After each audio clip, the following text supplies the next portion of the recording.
आज हम लोग बात करने वाले हैं आतंक के तीसरे नाम के बारे में, एग्जाम्स। नहीं भाई, क्यों है तू? साले तेरे बारे में अगर एक शब्द गलती से भी कान के बाल तक भी पहुंच गया ना तो ये फट के 44 हो जाता है। तेरा जात पात औकात लात कुछ भी नहीं है, लेकिन फिर भी तू आतंक का चौथा नाम है। अबे ओ बटुआ, थोड़ी देर पहले तो तूने तीसरा नाम बताया था ना। अरे चप्पल चच्चा पूछो मत, आतंक का तीसरा चौथा क्या, हर एक नाम यही है, एग्जाम्स। साले तेरे को पैदा करने वाले बाप का नाम बता, क्वेश्चन पेपर के नीचे दबा के मारूंगा साले को। हेनरी फिशल। ओए चप्पल चच्चा इधर आना। हाँ बोल बे भूतनी के। वो अभी भी मुंह में है ना? छी यो असली लौंडा, मैं मुंह में थोड़ी ही ना लेता है। अबे बांगरू, मैं पान की पीकी की बात कर रहा हूँ, भी है ना मुंह में? हाँ है ना, ये रहा। तो चच्चा खरे खरे कौन सा शुभ मुहूर्त का इंतजार कर रहे हो? थूको साले के मुंह पे। हाय हाय हाय।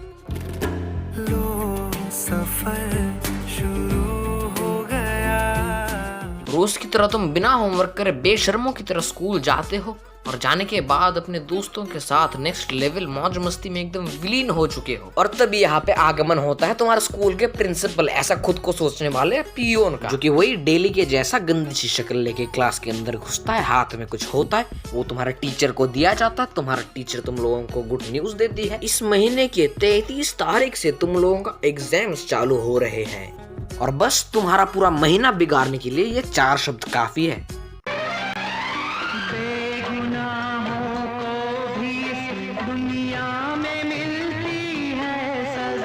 इसके बाद छुट्टी होती है, तुम घर आते हो, आने के बाद अपनी मम्मी को बताते हो कि 33 तारीख से एग्जाम्स हैं। जिंदगी के लग गए, टीवी बंद, मोबाइल बंद, दोस्तों के साथ बाहर जाके खेलना बंद, 4 मिनट से ज्यादा नहाना बंद, तुम्हें जीते जी नरक के चक्कर कटवाने चालू हो जाते हैं। सालों अगर बेटा एंटरटेनमेंट के लिए दोस्तों के साथ बैठ के अपने बगल के बाल खुजाले तो तुम्हारा क्या जाता है? तुम पढ़ो या फिर ना पढ़ो, लेकिन 24 घंटे तुम्हारे मुंह के सामने बुक रखना कंपलसरी है। अगर गलती से भी बुक को मुंह के सामने से हटा ले फिर तो इमोशनल ब्लैकमेल करने के लिए मम्मी बैठी है। एक दिन देखना तेरी मां मर जाएगी, तू पबजी खेलता रहेगा, देखना, याद रखना, तू पबजी खेलता रहेगा।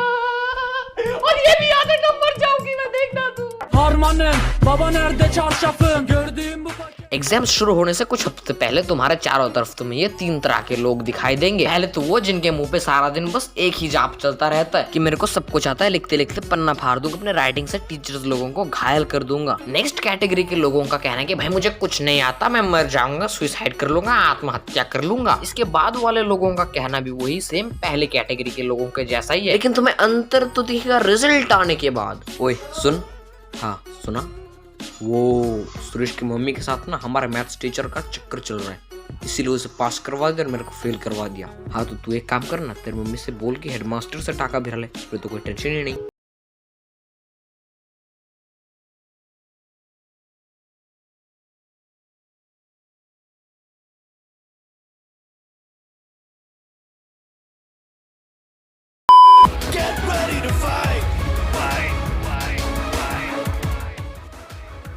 अभी चर्चा करते हैं तुम्हारे बारे में, तुम्हारा तैयारी, प्रस्तुति, प्रिपरेशन।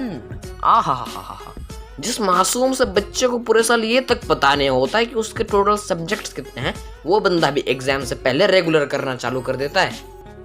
अबे पढ़ाई की बात कर रहा हूँ गंदे दिमाग वालों। मैं तो कुछ और ही समझ रहा था। और ठीक वैसे ही तुम भी चालू हो जाते हो, दिन रात रोबोट की तरह बुक के सामने लगे रहते हो, और बुक के सामने बैठे बैठे कभी तुम्हारे मन में शीला की जवानी चल रही है या फिर डेस्पासितो। जिन लोगों को पढ़ाई का इत्तू सा भी मन नहीं होता, एग्जाम का टेंशन उन्हें भी पढ़ाई की ओर खींच के लाता है, लेकिन बुक खोलते ही इन्हें पता चलता है कि इन्हें तो कुछ भी नहीं आता है, लिटरली एक भी चैप्टर नहीं आता है, और बस साला इस पढ़ाई की टेंशन में पढ़ाई में मन ही नहीं लग पाता है।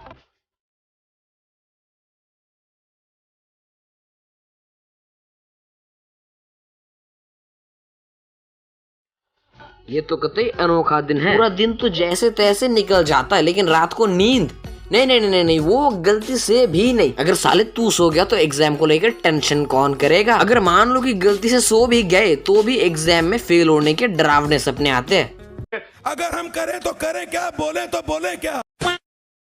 मारो, हमको जिंदा मत छोड़ो सालो। अब तुम्हारा टॉर्चर का जो लेवल है ये नेक्स्ट लेवल तक पहुंच जाता है। तुम्हारे हाथ में क्वेश्चन पेपर दिए जाते हैं, तुम देखते हो और देखते तुम्हारा सर चकरा जाता है क्योंकि तुम्हारा question paper out of syllabus आया है। ऐसे सिचुएशन पे मन करता है कि क्वेश्चन पेपर खा के वहीं पे मर जाओ। सालो क्यों?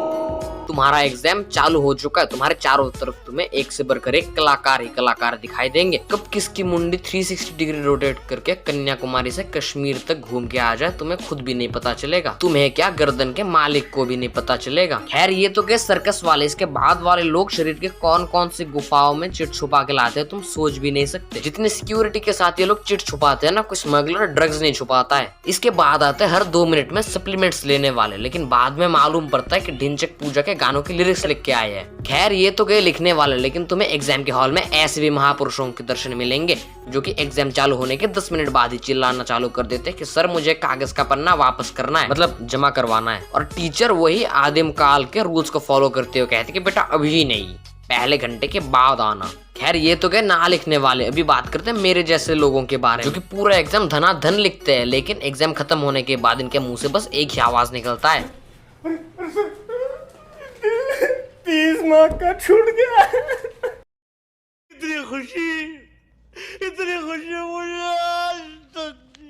आज तुम्हारा लास्ट एग्जाम है। आज का एग्जाम देने के लिए तुम्हारे अंदर जितना एक्साइटमेंट हो रहा है ना, किसी को अपने शादी से पहले भी इतने एक्साइटमेंट नहीं होता। इस खतरनाक, डेंजरस, खौफनाक टाइम पीरियड के खत्म होने के सुहाने सपने देखते देखते तुम एग्जाम हॉल में जाते हो। किसी तरह बस एग्जाम खत्म करके तुम घर वापस आते हो और फिर किसी के बम में दम है जो तुम्हें रोक के दिखाए। अगर आप एक पेरेंट हो ना, तो मैं आपको एक सलाह देना चाहूंगा कि कृपया करके एग्जाम खत्म होने के बाद अपने बच्चे को पढ़ने के लिए ना कहे। ऐसा करने से आप और आपके बच्चे दोनों के स्वास्थ्य को हानि पहुंच सकती है। ऐसा भी हो सकता है कि अगले हफ्ते आपका बच्चा आपकी किडनी की स्मगलिंग करके उस पैसों से आईफोन यूज कर रहा हो भी सकता है।